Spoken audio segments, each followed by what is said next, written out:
Veja que a parte que nos afeta diretamente, que é na primeira aula, nós trabalhamos mais a parte conceitual, né, como é que significa a Trindade, né? Embora esse termo não esteja na palavra de Deus, em nenhum local da Bíblia, enquanto esse nome, porém o conceito está ali, presente, né? Muito claro para todos nós. Então, nos preocupamos mais na primeira aula em trazer essa parte conceitual. Para hoje, nós entrarmos na parte mais efetiva, né?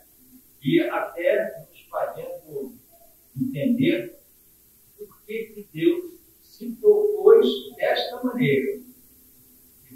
Não era assim nos tempos eternos, com toda certeza, mas por nossa causa, por conta da criação, né? Por conta da igreja, o Senhor resolveu fazer desta maneira para que pudesse ter uma administração, uma economia melhor. Né? Então, nós vamos aqui só recordar lembrando a nossa primeira aula, que o termo Trindade implica que o Senhor é uma unidade, e lembrando sempre, uma unidade composta. Né? Porque nós estamos falando da essência de Deus composta com três pessoas. E três pessoas mesmo, distintas. Pessoas com sentimentos próprios, três indivíduos. É assim que nós temos que ver a Trindade. Porém, nós cultuamos o Deus que reúne essas três pessoas, né? A essência de Deus. Mas vamos lá. Que é composta por Pai, Filho e Espírito Santo, né? Sendo os três um só Deus, e que Deus é uno, asseverado tanto no Antigo como no Novo Testamento.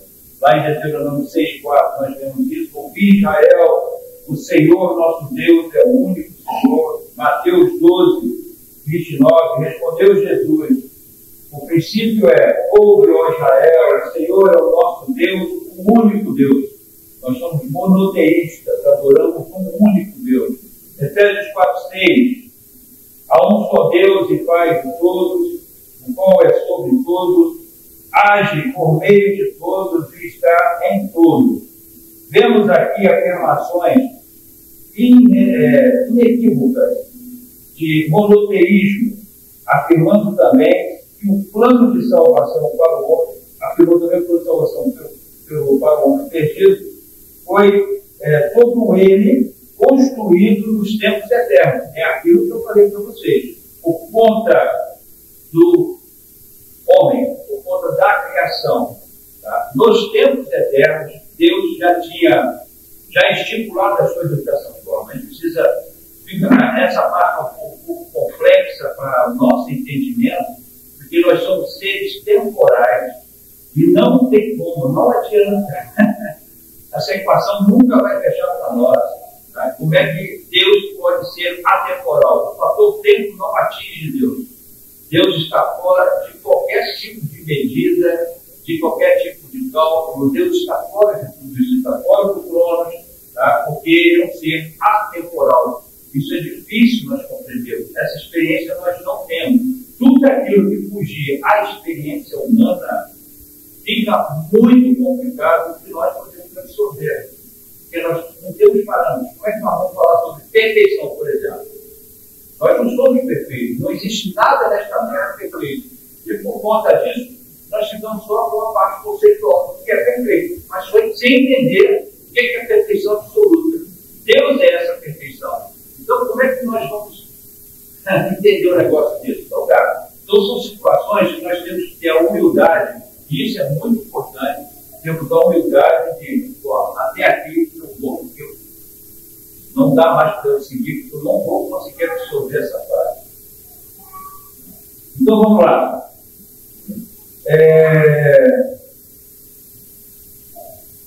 Como eu falei, né? O plano de salvação foi todo ele construído na eternidade dos tempos eternos, lá na eternidade, quando nada havia ainda, senão o Pai, o Filho e o Espírito Santo. O Pai planejou a redenção, o Filho pagou o preço e a tornou disponível. E o Espírito Santo é quem tornará em realidade, na individualidade de cada um de nós, né, essa experiência da salvação. Tá, não, pode passar para o segundo. Bom, vamos lá. como Deus, no seu infinito amor e compaixão, através de uma estratégia inovadora de disposição, alcança sua criação perdida no pecado com o seu plano de redenção e salvação. É bom a gente focar muito nisso, para que nós possamos compreender o esforço que Deus teve que fazer por nossa causa. Então, Deus, na sua presciência, Ele já sabia da queda, Ele já sabia que o homem ia pecar, Ele já sabia que o homem ia se rebelar, Ele já sabia como é que o mundo iria se comportar ao longo dos séculos. Deus sempre soube, Ele nunca foi pego de surpresa. Às vezes nós já vi pessoas fazendo isso, acham que a queda surpreendeu Deus. E a partir dali que Deus foi falando, precisamos fazer um plano de emergência, um plano de contingência, né? Um plano de contingência para atender essa demanda. Não tem plano de contingência. O plano de salvação, a igreja, a predestinação da igreja para a glória, tudo isso foi planejado na eternidade. Deus já tinha tudo pronto. O homem cai, e Deus já lá no capítulo 3 de Gênesis já falou: a semente da mulher nascerá um que vai esmagar a cabeça da serpente. E ponto final. Já estava decidido. A pessoa de Jesus era quem ia descer, porque ele já teve. O próprio Jesus se colocou à disposição para isso. Então já estava tudo muito bem arrumado. Irmão, descer por favor. Vemos nas Escrituras uma ação conjunta dos membros da Trindade, e nenhum deles trabalha isoladamente, todos eles interagem. O foco da palavra de hoje, desse estudo, vai ser mostrar essa interação aqui.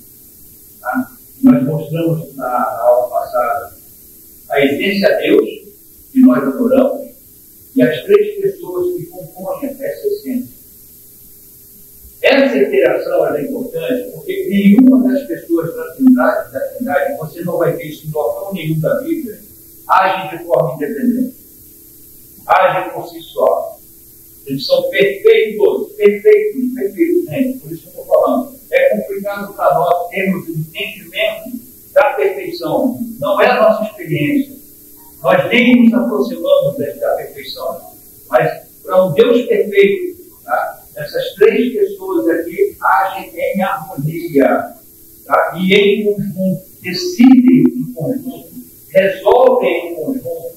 Só que cada uma dessas pessoas, lá na eternidade, tem que deixar isso muito claro, resolveram. Essa é uma decisão interna, é uma decisão deles, tá? Resolveram se dispor desta maneira por causa do plano de salvação. E a gente não pensa nisso. Tá? Deus se ofereceu, Ele se dedicou, Ele se doou de uma maneira tão grandiosa, tão gloriosa, por conta desse plano de levar a igreja para o céu. O quarto lugar está lá, por favor. E aqui nós vamos ver como é que funciona essa interação. É importante que nós prestemos muita atenção nessa parte, porque ela vai nos dar uma compreensão válida, né? Vamos dizer logo de antemão, uma compreensão válida, mas uma compreensão de como é que funciona essa interação. Gente, eu estava estudando isso e foi uma experiência assim, que não dá para explicar para vocês, porque eu comecei a ver coisas que eu não tinha nem pensado, porque você passa, às vezes você pega os textos da Bíblia e começa a estudar a palavra, mas tem muitos trechos que você passa batido por cima. E aí você acaba não absorvendo, não percebendo aquilo que Deus quer mostrar para você. E como eu tive que fazer esse estudo é estudo mesmo, que você tem, estudo é 1 segundo, você tem que prestar muita atenção no que você está vendo, naquilo que você está fazendo, para você poder ter a percepção correta. E eu comecei a aprender coisas que realmente passaram desapercebidas ao longo da minha vida. Então, vamos começar a falar sobre isso, Carlos, por favor. Quinto slide. E aqui, querido, vamos começar a nossa história.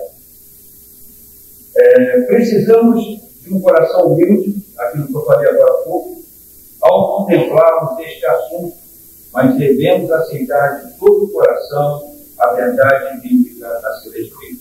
Existem temas na Bíblia que nós não vamos conseguir dirimir, mas temos que aceitar como verdade. É sério, são coisas que a gente é o que Pedro, gosto muito quando Pedro se refere a questões difíceis que o apóstolo Paulo expunha, são coisas difíceis. Então ele está dizendo que tem coisas ali que eu não entendo o que Paulo está falando.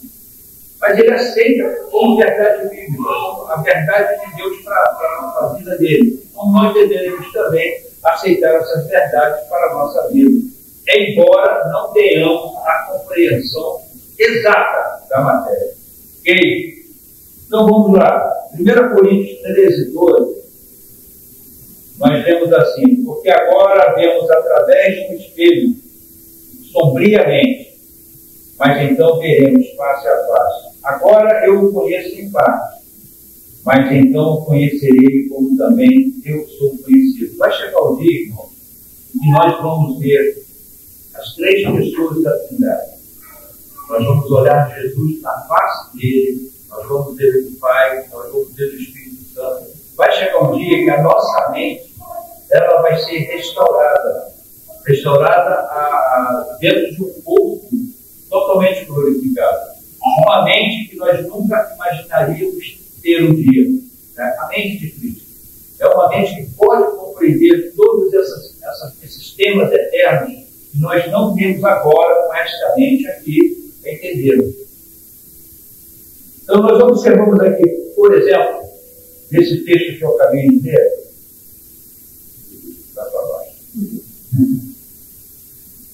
nesse texto que nós acabamos de ler, 1 Coríntios 13, nós observamos, por exemplo, a conjugação de verbos no plural em textos onde Deus é falado. E esse é um ponto importantíssimo. E quando nós lemos as Escrituras, nós temos, dentro do contexto onde está o nome de Deus, nós precisamos entender que essa palavra, esse nome, está sempre no plural, referindo a mais de uma pessoa. Tá? E nós vemos aqui, por exemplo, em Gênesis 1, 26. E disse Deus: façamos o homem a nossa imagem, conforme a nossa semelhança. Está muito explicitado na palavra. Né? Gênesis 1, 26. Depois disso, agora, Isaías 6, capítulo 6, verso 8.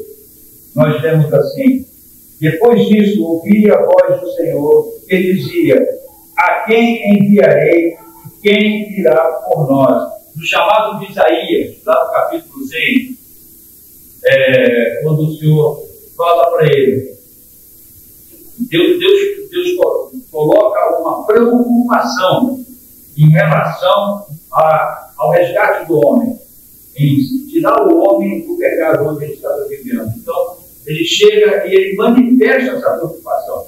Ele não fala diretamente para Isaías. Isaías está ouvindo Deus falar, mas ele ouve a preocupação de Deus, ele ouve o pulsar do coração de Deus. Deus não manda Isaías fazer isso, porém Isaías se prontifica diante de toda aquela consternação de que Deus estava sentindo ao ver sua criação totalmente perdida.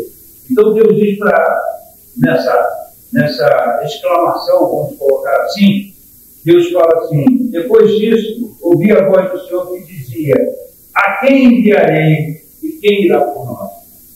Naquele momento, Isaías escuta esse clamor de Deus, tá?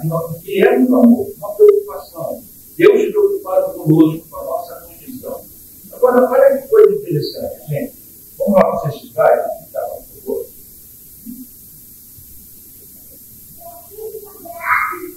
Na criação, assim, quando nós falamos de interação, né, eu separei aqui as três interações mais importantes, né, que seria a interação na criação, a interação na redenção e a interação na igreja. Nós vamos ter as três pessoas da Trindade claramente envolvidas com cada um desses aspectos aqui. Isso é muito claro na palavra. Então, eles agem em conjunto, agem em comum acordo, agem de uma forma, com um entendimento que nós não temos. Não há divergência. Ok? Então, falando da criação. Em Gênesis, temos Deus Pai por trás dos planos. Uma coisa que nós temos que entender: quem idealizou o plano de salvação foi o Pai. O Pai foi o grande construtor deste plano gigantesco e maravilhoso da salvação. Lá em Provérbios 8, agora eu vou pedir alguém para ler. Pessoal da internet, alguém por gentileza abra em Provérbios capítulo 8. Provérbios capítulo 8, do verso 26 ao 30. São 4 versículos apenas. Provérbios 8, 26 a 30. Já cito. Provérbios 8, 26 a 30. Ainda ele não tinha feito a terra, nem os campos, nem o princípio do pó do mundo. Quando ele preparava os céus, aí estava eu. Quando traçava o horizonte sobre a face do abismo. Quando firmava as nuvens acima, quando fortificava as fontes do abismo. Quando fixava ao mar o seu termo, para que as águas não traspassassem o seu mando. Quando compunha os fundamentos da terra. Então eu estava com ele e era seu arquiteto. Era cada dia as suas delícias, alegrando-me perante ele em todo o tempo. Amém. Amém. É uma alegoria, né? Erroneamente, algumas pessoas tratam esse texto como se estivesse se referindo à pessoa de Jesus, mas não é o caso. Porque esse texto fala de algo que foi criado. Jesus não foi criado, né? Jesus é eterno. Então, aqui nós vemos uma alegoria falando sobre a sabedoria. E há pontos interessantíssimos aqui, tá? Que nós estamos dizendo que na criação, as 3 pessoas estavam envolvidas. Porém, nós temos que compreender que cada uma delas tem o seu papel e quem criou, quem idealizou, quem formatou, tá? A ideia toda ela é de Deus Pai. Ele foi quem colocou o plano, apresentou o projeto. Tá? E aí as outras pessoas se envolvem nesse projeto, tá? Cada uma obedecendo o seu espaço e cada uma obedecendo o seu papel. Temos que entender isso, irmãos. É importante que nós compreendamos a subordinação que há hoje na Trindade. Hoje não, a subordinação que há na Trindade é uma subordinação que é mais para o lado estratégico, para fazer o plano acontecer. Tá? Eu acho isso tão interessante e tão profundo que você realmente precisa se debruçar em cima disso aqui, em oração, em jejum, para você poder compreender um pouco melhor, não tudo, mas um pouco melhor, é o fato que é um grande e maravilhoso e magnífico exemplo para nós de organização. Para pensar. Quando o Senhor fala que Ele é um Deus de ordem, um Deus organizado, Ele não está brincando, porque Ele mesmo se colocou desta maneira. Então você vê o seguinte: as 3 pessoas são iguais, são coeternos, co-iguais e co-substanciais. Ou seja, são iguais em tudo, majestade, glória e poder. No entanto, eles formatam uma subordinação dentro da Trindade para que o plano que o Pai apresentou, que Deus Pai apresentou, possa ser executado com eficiência. Gente, isso é lindo demais. É lindo demais.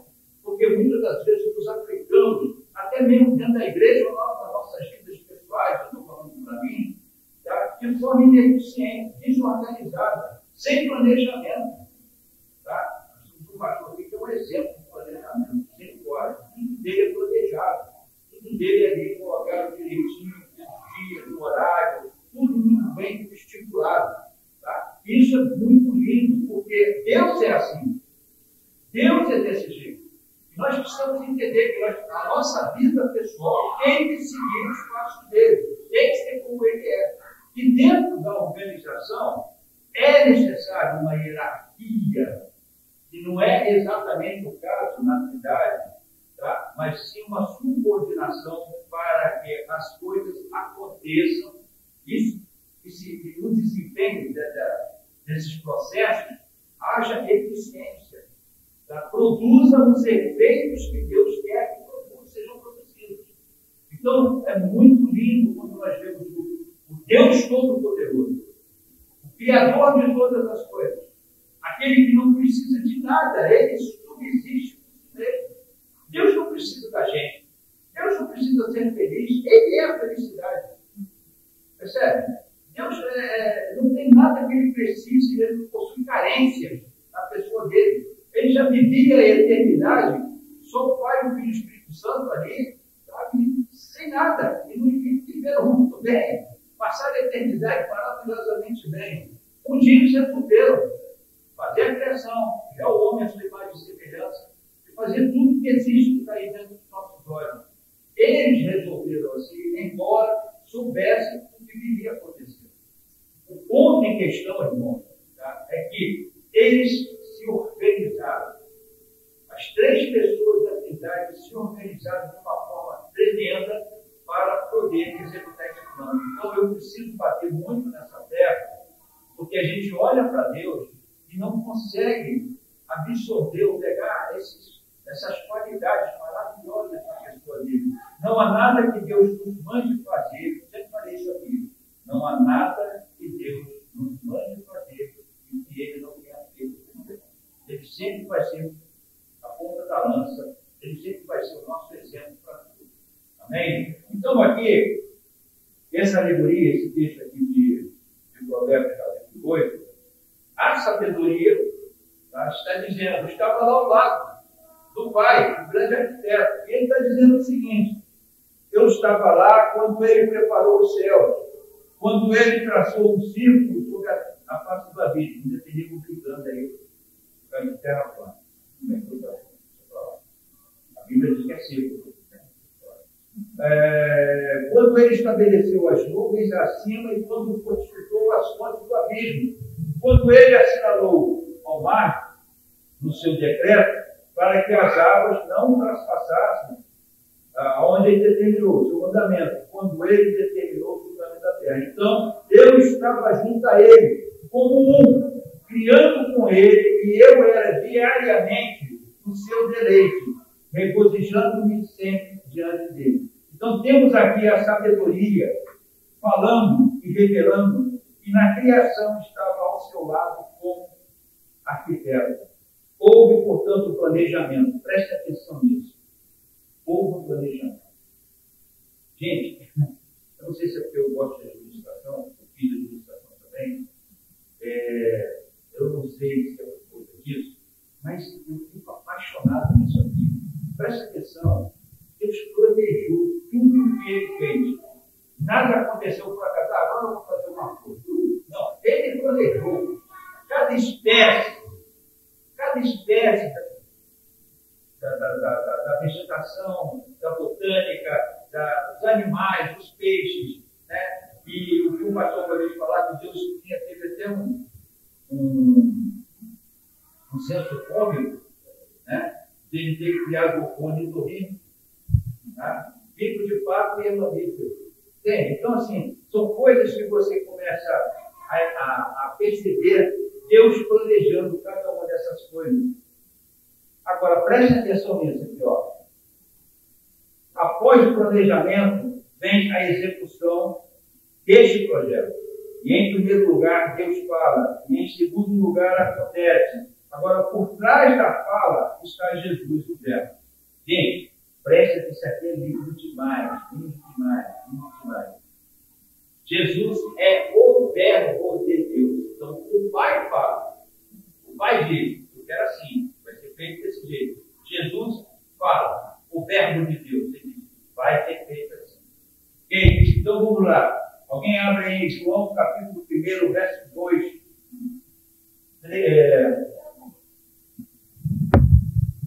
João, capítulo 1. Aí vem verso 2 e 3, por gentileza. Ele estava no princípio com Deus.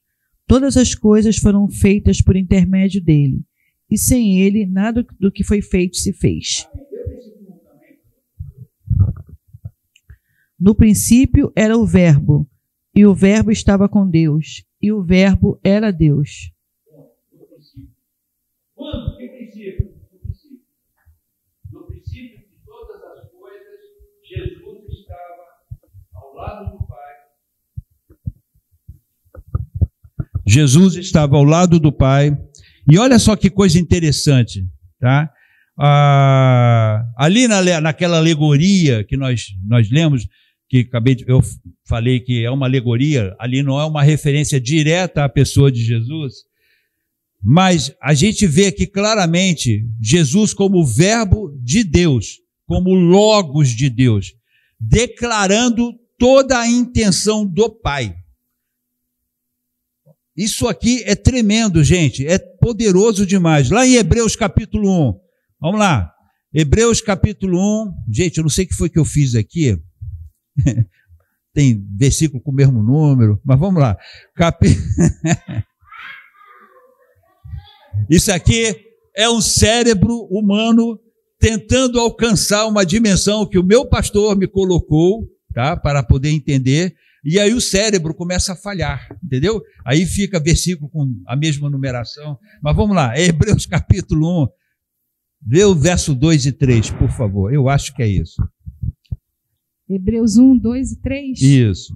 A quem constituiu o herdeiro de tudo, por quem fez também o mundo, o qual, sendo o resplendor da sua glória e a expressa imagem da sua pessoa, e sustentando todas as coisas pela palavra do seu poder, havendo feito por si mesmo a purificação dos nossos pecados, assentou-se à destra da majestade nas alturas.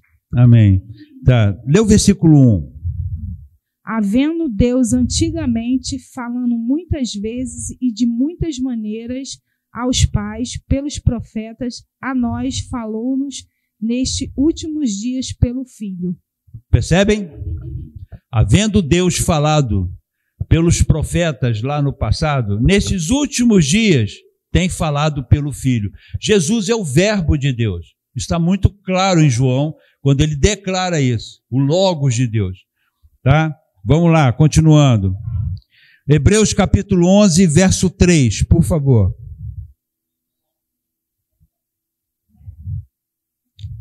Pode ser internet, pode ser aqui. Hebreus 11, 3. Bora, gente. Pela fé entendemos que os mundos pela palavra de Deus foram criados, de maneira que aquilo que se vê não foi feito do que é aparente. Quem é a palavra de Deus? Quem é a palavra de Deus, gente? Acabei de falar aqui agora. Jesus. Jesus é o Logos de Deus. Então ele diz aqui, através da fé entendemos que os mundos, ou seja, toda a criação que nós conhecemos, foram moldados pela palavra de Deus. Lembre-se que Deus fala pelo Filho, o Pai fala através do Filho, de modo que as coisas que são vistas não foram feitas das coisas que aparecem. Então, Jesus Cristo, preste atenção nisso, é a palavra de ordem em operação e sem ele, nada do que foi feito se fez. É a palavra de Deus que diz isso. Sem Jesus, nada do que foi feito se fez. Tá? Temos, portanto, uma progressão.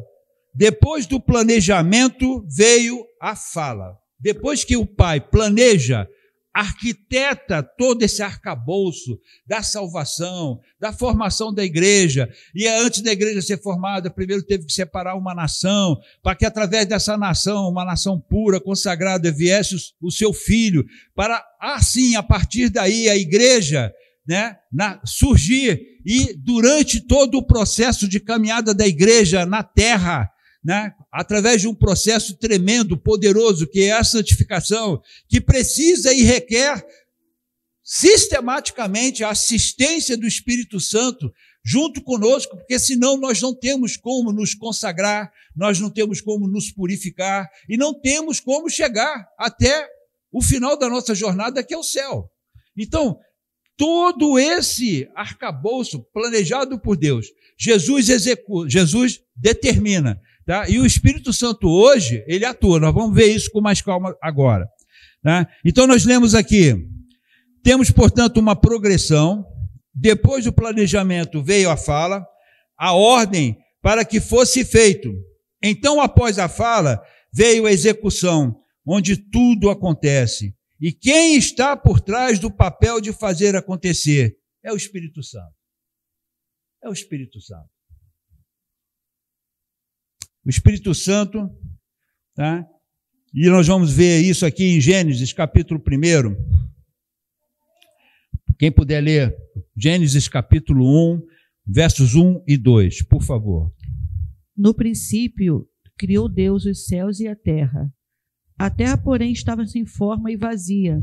Havia trevas sobre a face do abismo, e o Espírito de Deus pairava por sobre as águas. Gente, fica claro, notório aqui, entendendo que a Trindade, ela interage em todas as fases, né? Tanto da criação, como da redenção, e como dentro da igreja hoje, fica claro que o Espírito Santo não estava assistindo, sentado numa poltrona. A palavra de Deus diz que o Espírito de Deus se movia sobre a face das águas. Ele estava aguardando o momento exato de fazer as coisas acontecerem. Gente, isso é perfeito demais. Você vê o Espírito Santo aguardando o seu momento para poder fazer aquilo que o Pai idealizou e que Jesus verbaliza. Eu sei que isso, eu entendo que isso é um pouco complexo, tá? De nós entendermos. Mas é como eu falei, é uma verdade bíblica, amados. Está aqui. O Espírito Santo, ele não é uma pessoa que a gente pode colocar de lado, ou é uma figura que a gente não... que nós assim não venhamos dar a essa pessoa a importância que é devida a ela. Então, nós estamos caminhando numa direção, que é a formação da igreja, e onde o Espírito Santo é que controla todo esse processo. Então, vamos lá, vamos chegar lá. Então, agora nós vamos para a redenção, tá? Nós vamos para a redenção agora. Toda a obra da redenção foi planejada previamente. As 3 pessoas da Trindade participaram efetivamente deste processo. Então, como é que nós vamos ver isso aqui? Alguém, por favor, abra em Hebreus capítulo 10, verso 5. Hebreus capítulo 10, verso 5. Nós estamos falando agora da redenção. Na criação todo mundo entendeu, certo? Certo. As 3 pessoas participaram da criação. Houve um envolvimento da Trindade na criação de todas as coisas. Agora nós estamos indo para a redenção, que é o nosso plano de salvação. Amém. Vamos lá. Quem está aí com Hebreus 10, 5? 10, 5. Por isso, entrando no mundo, diz: sacrifício e oferta não quiseste, mas corpo me preparaste. Olha só que coisa interessante. Nós estamos vendo a Bíblia afirmar, aqui em Hebreus, Jesus precisava de um corpo para poder interagir conosco aqui nesta terra. Quem foi que preparou este corpo para Jesus? O Pai, Deus. Jesus está dizendo assim, sacrifício o Senhor não queria, tá? Ofertas não quiseste, mas um corpo o Senhor me preparou. Isso é Jesus falando para Deus Pai. Ok? Então, já começa aí, dentro da redenção, esse processo, essa interação. Já temos aqui o Pai planejando um corpo para o Filho, para que ele pudesse descer nesta terra, nascer aqui, né? Nascer aqui, né? Passar por todos os processos humanos, né? Que nós passamos. Jesus passou fome, Jesus passou tristezas, a Bíblia diz que ele aprendeu a obedecer pelas coisas que sofreu. Então, todos aqueles processos humanos, tá, que vêm sobre nós, Jesus passou por todos eles. Todos eles. Não há nada que a gente possa chegar para Jesus e falar assim, mas essa experiência o Senhor não teve. Ele teve todas elas. Ok? Então, vamos lá. Em Lucas capítulo 1, alguém abra lá, Lucas capítulo 1, vou botar vocês para ler a Bíblia hoje. Lucas capítulo 1, versos 35 e depois o verso 38. É 35 e 38, são 2 versículos apenas. Podem ler. 35. Disse-lhe o anjo: descerá sobre ti o Espírito Santo, e o poder do Altíssimo te envolverá com a sua sombra. Por isso, também o ente santo que há de nascer será chamado Filho de Deus. 38. Então disse Maria: aqui está a serva do Senhor, que se cumpra em mim conforme a tua palavra. E o anjo se ausentou dela. Amém? O anjo chega para Maria e diz que ela vai ter uma missão. A missão de trazer o Filho de Deus a este mundo. Agora, preste atenção nas palavras deste anjo para Maria. Ele diz assim: respondendo o anjo, disse-lhe: o Espírito Santo virá sobre ti, e o poder do Altíssimo fará sombra sobre ti.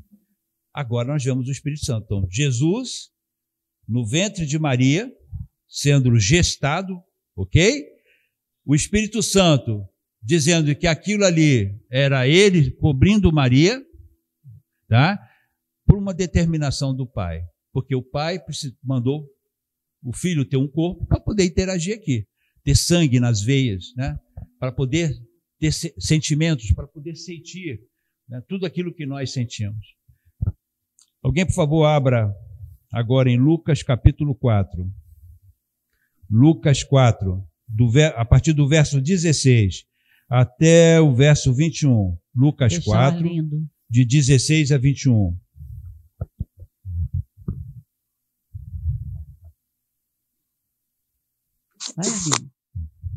Bora, gente.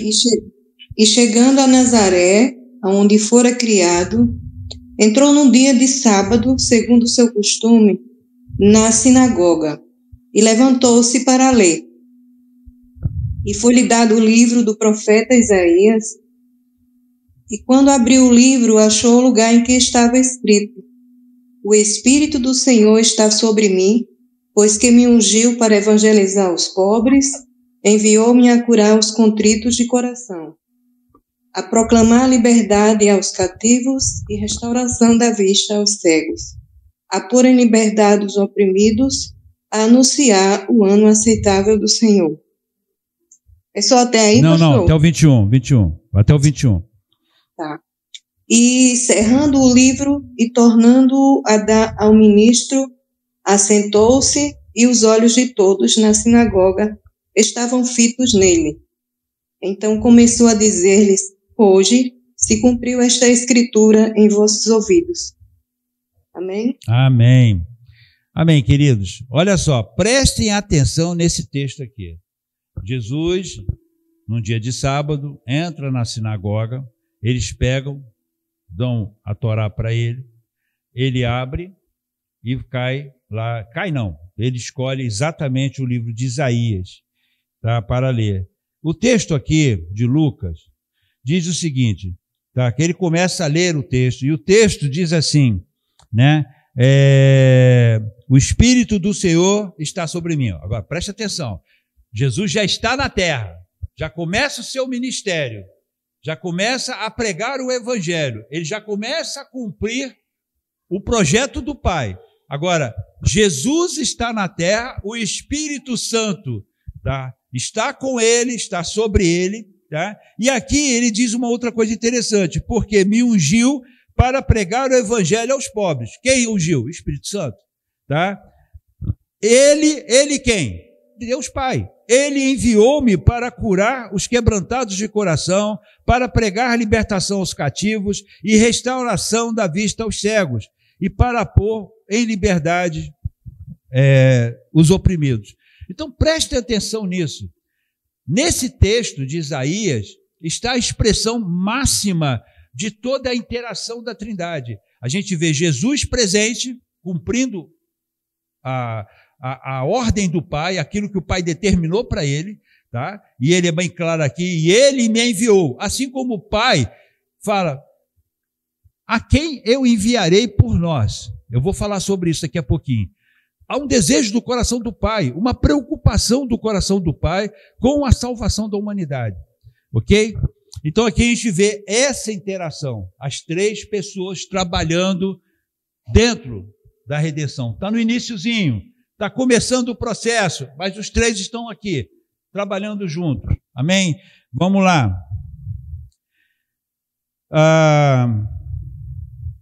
Romanos capítulo 8, verso 1 ao 4, por favor.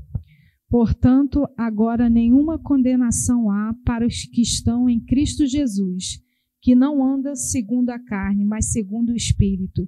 Porque a lei do Espírito de vida em Cristo Jesus me livrou da lei do pecado e da morte, porquanto o que era impossível à lei, visto como estava enferma pela carne, Deus, enviando o seu Filho em semelhança da carne do pecado, pelo pecado condenou o pecado na carne, para que a justiça da lei se cumprisse em nós, que não andamos segundo a carne, mas segundo o Espírito. Amém. No verso 2 ele diz assim, porque a lei do Espírito de vida, Espírito com letra maiúscula, está falando do Espírito Santo, porque a lei do Espírito de vida em Cristo me livrou da lei do pecado e da morte.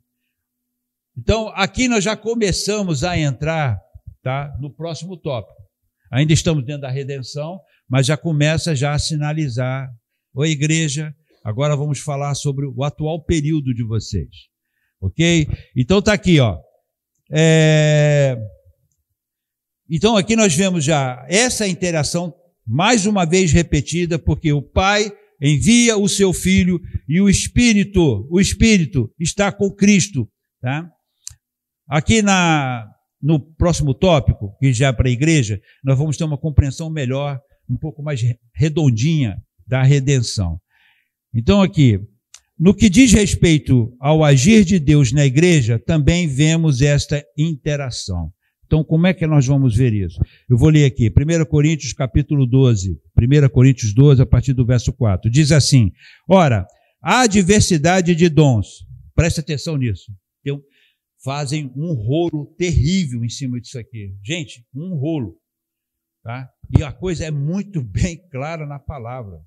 Eu fico assim, impressionado com a falta de cuidado daqueles que ensinam, tá? E ensinam de uma forma completamente equivocada. Porque a Bíblia explica exatamente em relação aos dons. Então preste atenção ao que a palavra de Deus diz. Gente, 1 Coríntios capítulo 12. Ora, há diversidade de dons, mas o Espírito é o mesmo. Há diferentes ministérios, mas o Senhor é o mesmo. Todas as vezes que aparecer a palavra Senhor está se referindo a Jesus. Não, Jesus. Jesus é o nosso Senhor. Jesus Cristo é o Senhor. Ok? Então, para quê? Vamos para o texto.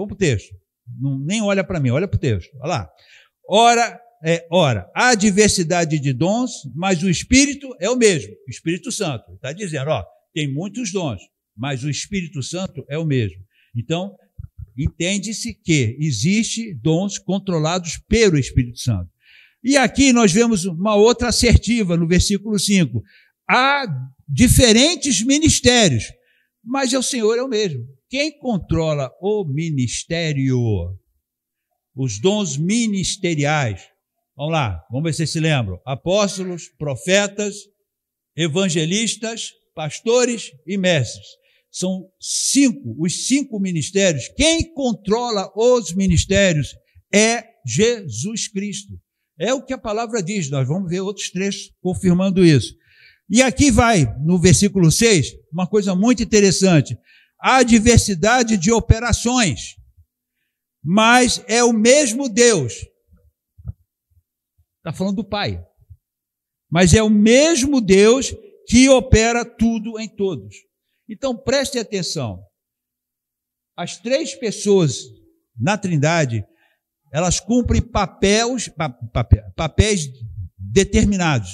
Elas têm esferas de atuação, esferas de controle, esferas de cuidado.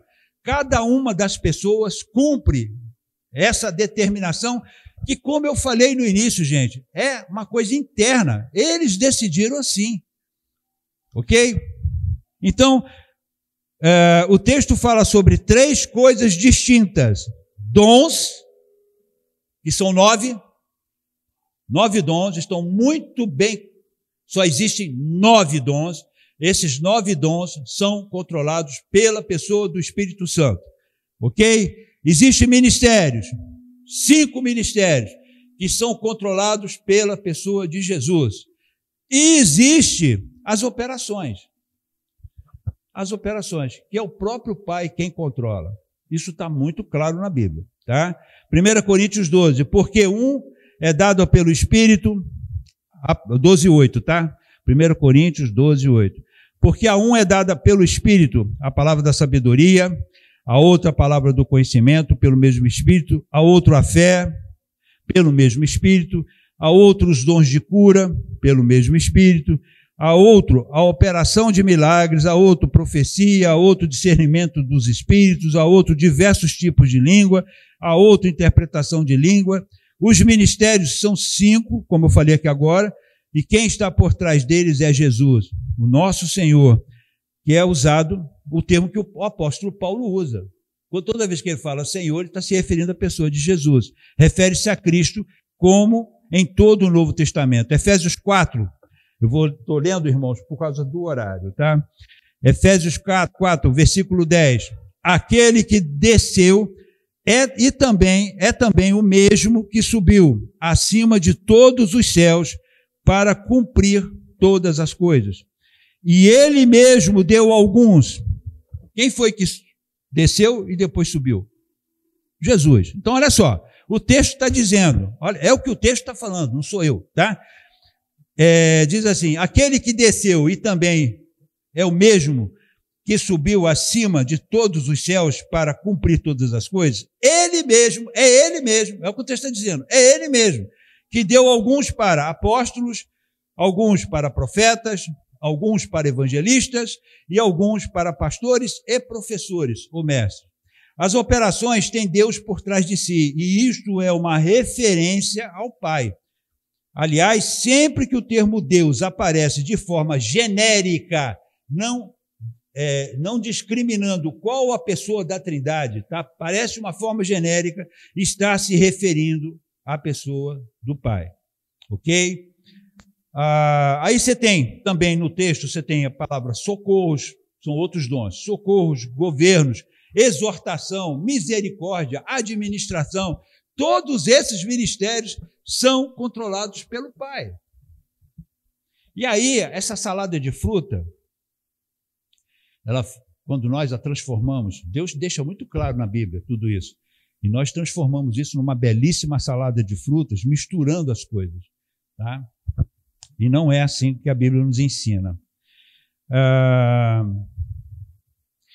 1 Coríntios 12, verso 28. E Deus colocou alguns na igreja, primeiro apóstolos, em segundo lugar profetas, em terceiro mestres, depois milagres, depois dons de curas, de ajudar, de governar, diversidade de línguas. São todos apóstolos? São todos profetas? São todos mestres? Isso está no versículo 29. São todos operadores de milagres? Têm todos os dons de cura? Falam todos em línguas? Fazem todos interpretações? Então, toda esta gestão da Trindade tem um único objetivo: preparar a igreja, gente, tornar a igreja preparada para poder enfrentar a sua jornada. Os dons ministeriais, tá? Ou toda essa capacitação que a Trindade exerce em nós, é num único objetivo: nos preparar para a jornada até o céu, que é por demais complexa.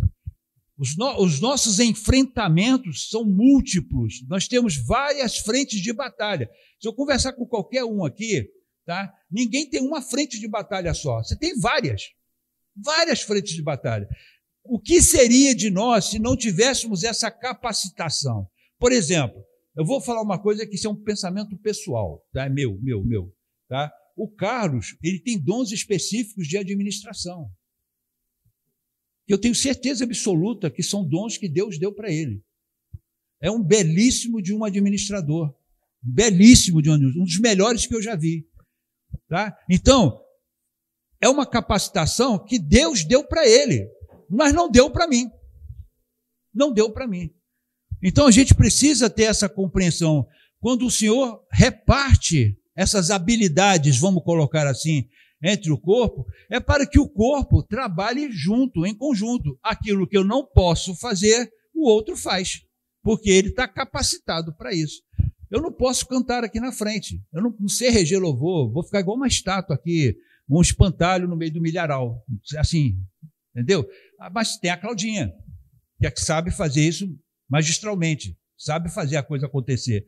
Então, é o que eu estou falando para vocês, cada um de nós tem um dom, uma habilidade que a Trindade, que o próprio Deus nos gere em nós, ele faz acontecer em nossas vidas, mas com um único objetivo, nos preparar para podermos caminhar. Sem essa capacitação é impossível viver uma vida cristã. Impossível. Ok? Então vamos lá.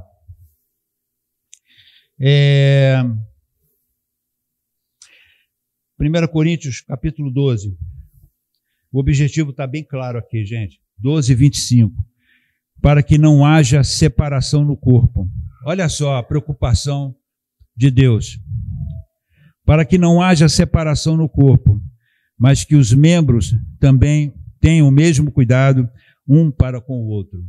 Deus fez isso de propósito. Se ele dotasse o pastor Carlos com todos os dons e capacitações, tá? Ficaríamos na dependência dele, para tudo. Para tudo. No entanto, ele tem as qualidades que Deus imprimiu nele, eu tenho as minhas, a Cláudia tem as dela, a irmã Tânia tem as dela, cada um de nós tem as suas próprias qualidades, aquilo que Deus imprimiu em nós, né? Então, para que não haja separação no corpo, mas que os membros tenham o mesmo cuidado uns para com os outros. E se um membro sofrer, todos os membros sofrem com ele. Se um membro for honrado, todos os membros se regozijam com ele. Ora, vós sois o corpo de Cristo e seus membros em particular.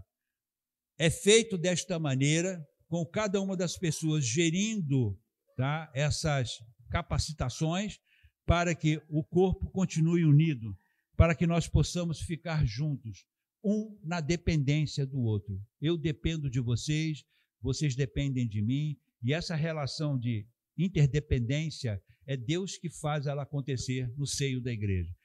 Carlão, próximo slide, por favor. Bom, aí vem a perguntinha, já estamos no final. Aí vem a perguntinha. Cleito, por que eu tenho que saber esse negócio com tantos detalhes? Isso é complicado demais. Meu camarada, vamos falar sobre outras coisas. Muito complexo esse assunto, Cleito. Isso não entra na minha cabeça. Não entra na minha também, irmãos. A questão toda é o seguinte: nós precisamos entender isso. Porque se nós não entendermos isso, nós não vamos dar valor na salvação que nós temos. Quando eu imagino Deus lá nos tempos eternos, me vendo, e falando assim, eu preciso fazer alguma coisa para salvar o Cleiton. Eu preciso salvar o Cleiton. Eu preciso tirar o Cleiton da lama, porque um dia ele vai chafurdar na lama, e se não houver um projeto meu para o resgate dele, ele vai para o inferno. E se fosse só eu, o único habitante desse planeta, tudo isso teria acontecido da forma como aconteceu. Mesmo eu sendo o único habitante na Terra. Isso é amor de Deus. Isso é amor de Deus. Então, qual é a importância de nós entendermos? Primeiramente, porque é uma doutrina bíblica, irmãos. Está na Bíblia. Se lembra quando eu falei na primeira aula? Aquilo que é revelado é para nós e nossos filhos. O que não está revelado, esquece. O interessante, nós somos seres esquisitos, né? A gente, em vez de ver o que está revelado, a gente vai para o que está oculto, né? E é isso que nos chama a atenção. Aí começam as conjecturas, começam as abobrinhas, as revelações, né? As visagens, né? Não, mas Deus me revelou isso. Não, mas não está escrito, meu irmão. Se não está escrito, não foi Deus. Qualquer outra pessoa te revelou esse negócio, mas Deus não foi. Não está na palavra, então não tem respaldo bíblico. Não tem respaldo bíblico, você não fala, você cala a sua boca, para não falar abobrinha. Essa é uma regrinha básica, tá? Então, é uma doutrina bíblica e em segundo lugar, que não deixa de ser o mais importante, é o papel do Espírito Santo na condução da igreja até a sua glorificação. Gente, agora eu peço a atenção de vocês, que é o encerramento, mas nós vamos falar hoje, agora, sabe, sobre a pessoa do Espírito Santo, de uma maneira bem sucinta, tá? Mas para que a gente tenha um entendimento correto da importância do Espírito Santo na nossa vida, do que ele está fazendo em nós, agora, nesse exato momento aqui, nessa ministração. Por exemplo, então lá em Efésios capítulo 1, aliás, antes disso, deixa eu ler um negócio aqui para vocês. Na redenção, vimos que o homem caído, deturpado pelo pecado, os membros da Trindade mostram a mesma distribuição de tarefas, ok? Encontradas nas demais áreas da interação que nós já examinamos. Nós vimos a questão da criação, nós vimos a questão da redenção, e agora na igreja não é nada diferente. A mesma coisa continua acontecendo. Ok? Então vamos abrir lá em Efésios capítulo 1, e agora eu vou pedir uma pessoa que leia do versículo 3 ao versículo 5. Efésios capítulo 1, do 3 ao 5. Bendito o Deus e Pai de nosso Senhor Jesus Cristo, o qual nos abençoou com todas as bênçãos espirituais nos lugares celestiais em Cristo, como também nos elegeu nele antes da fundação do mundo, para que fôssemos santos e irrepreensíveis diante dele em amor, e nos predestinou para filhos de adoção por Jesus Cristo, para si mesmo, segundo o beneplácito da sua vontade. Amém. Então, Deus Pai, o Deus e Pai do nosso Senhor Jesus Cristo, conforme o texto está dizendo, foi quem nos elegeu. O texto está dizendo que o Deus Pai do nosso Senhor Jesus Cristo, então, o Deus Pai, foi quem nos elegeu, conforme o texto diz, e nos predestinou em Cristo para sermos filhos por adoção. Predestinar é destinar de antemão, é traçar um plano e um alvo. Então, o objetivo, gente, tem um plano que conduz todos os nossos processos e um alvo lá no final. E esse alvo vai dizer qual é o nosso alvo: chegarmos à estatura do varão perfeito e irmos para o céu, que é o nosso lugar, é a nossa morada eterna. Ok? Então, é aqui que começou a redenção com o Pai, lá na eternidade. Então, a redenção começa com o Pai planejando, ok? Não foi na cruz. A cruz faz parte do processo. A cruz foi parte do cumprimento do plano. Paulo diz a Timóteo que Deus nos salvou segundo o seu próprio propósito e graça antes dos tempos eternos. Mas a salvação só chegou aos homens após o aparecimento do nosso Senhor Jesus Cristo. Ok?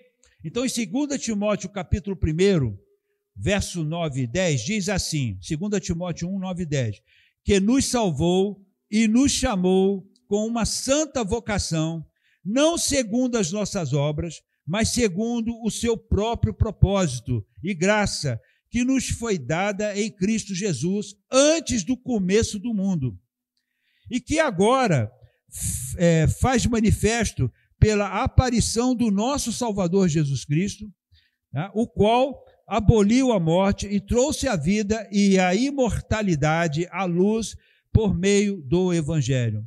A parte de Jesus se resume na encarnação, na morte dele, na ressurreição, na ascensão e no sacerdócio. Essa é a parte de Jesus hoje. Ele morreu, né? Ele se encarnou, primeiro, morreu, ressuscitou, está agora sentado ao lado do Pai e é o nosso sacerdote eterno. É aquele que está diante de Deus, advogando as nossas causas e sendo como propiciação diante do Senhor por nós. Amém? Essa é a missão de Deus. Agora, lá em Hebreus 7, a partir do verso 24, nós lemos assim: mas este homem, porque permanece para sempre, possui um sacerdócio intransferível. Portanto, ele também é capaz de salvar perfeitamente os que vêm a Deus por ele, pois vive sempre para interceder por eles. Pois tal sumo sacerdote nos convinha, porque é santo, inocente, imaculado, separado dos pecadores e elevado acima dos céus, que não necessita, como aqueles sumos sacerdotes, oferecer diariamente sacrifícios, primeiramente por seus próprios pecados e depois pelos pecados das pessoas, porque isto ele fez uma vez quando se ofereceu a si mesmo, porque a lei constitui como sumos sacerdotes homens que têm fraquezas, mas a palavra do juramento que veio desde a lei constitui o Filho consagrado para sempre. Gente, presta atenção. Jesus hoje está diante do Pai como propiciação pelos nossos pecados. Aquelas ofertas, aquelas propiciações que eram feitas diariamente, lá no passado, na antiga aliança, tá? Jesus, com a sua vinda, a sua morte, ele elimina isso e torna isso de forma efetiva para sempre. Não é mais necessário fazer. Tá? É triste ver alguns lugares, né, tentando ressuscitar o morto. Né? Isso já acabou, já passou. Porque Jesus é a nossa propiciação eterna, é Ele que advoga as nossas causas, é Ele que está diante do Pai intercedendo por nós. Esse é o papel e o ministério de Jesus nesse exato momento. Agora, preste atenção nisso. Romanos 2,4. Ou despreza as tuas riquezas da sua benignidade, paciência e longanimidade, não sabendo que a benignidade de Deus te leva ao arrependimento. E agora, que fica interessante, tudo isso que vocês estão vendo, tudo isso que nós estamos vendo aqui, tá? Alguém tem que estar por trás desses processos, gente. Nós estamos falando da igreja agora. E a pessoa que está por trás disso é o Espírito Santo. É o Espírito Santo. Ele que está cuidando de tudo aqui agora. É Ele que está falando aos nossos corações, é Ele que está ministrando, é Ele que está me usando aqui agora. É o Espírito Santo. Percebe? Lá em João 16, versículo 8, diz assim: e quando ele vier, isso Jesus falando, e quando ele vier, convencerá o mundo do pecado, da justiça e do juízo. Estamos sob o controle do Espírito Santo de Deus agora. Após o arrependimento, quando o homem exerce a fé em Jesus e na obra da cruz, é o Espírito Santo quem faz com que isto se torne realidade nele. Então, quando aceitamos a Jesus como Senhor total da nossa vida e nos entregamos a Ele, quem concretiza isso em nós é a pessoa do Espírito Santo. Já estou terminando, irmãos. Tito 3 diz assim, Tito 3, de 4 a 6, mas quando a benignidade e o amor de Deus, nosso Salvador, para com homens apareceu, pelas obras de justiça que houvéssemos feito, mas segundo a sua misericórdia, nos salvou pela lavagem da regeneração e da renovação do Espírito Santo, que abundantemente Ele derramou sobre nós por Jesus Cristo, nosso Salvador. O reino de Deus, gente, presta atenção, o reino de Deus tem 3 etapas básicas, pelas quais o homem deve passar. A primeira delas é a porta. A porta está ali, eu estou vendo a porta. A segunda é o caminho, é o que vai vir depois da porta. Ok? E a terceira etapa é o alvo. Qual é o alvo? Chegarmos à estatura do varão perfeito e irmos para o céu. Muito bem, vamos lá. A porta é a entrada por meio de Jesus Cristo, o alvo é a chegada à estatura do varão perfeito e a glória celestial. Agora, entre a porta e o alvo, o que restou é o caminho, gente. É o caminho, é o trajeto, é o que nós estamos passando nesse exato momento, nas nossas lutas, tribulações, doenças, enfim, tudo pertinente a essa esfera humana que vivemos aqui, ok? Então, agora, o Espírito Santo não apenas nos faz passar a porta, mas é quem nos leva até o alvo, percebe? É Ele que me convenceu do meu pecado, da justiça e do juízo. Aí ele vai e me faz passar pela porta. Passei pela porta, entrei pela porta que é Jesus Cristo. E agora eu estou no caminho de santificação, onde o Espírito Santo está trabalhando em mim todos os dias, a cada momento, para me tornar uma pessoa perfeita, digamos assim, a estatura do varão perfeito, para quando Cristo voltar, ele me levar para viver a eternidade toda com ele. É evidente que eu não vou ser perfeito antes de ir, né? Isso não vai acontecer. Mas na glorificação seremos perfeitos. Amém?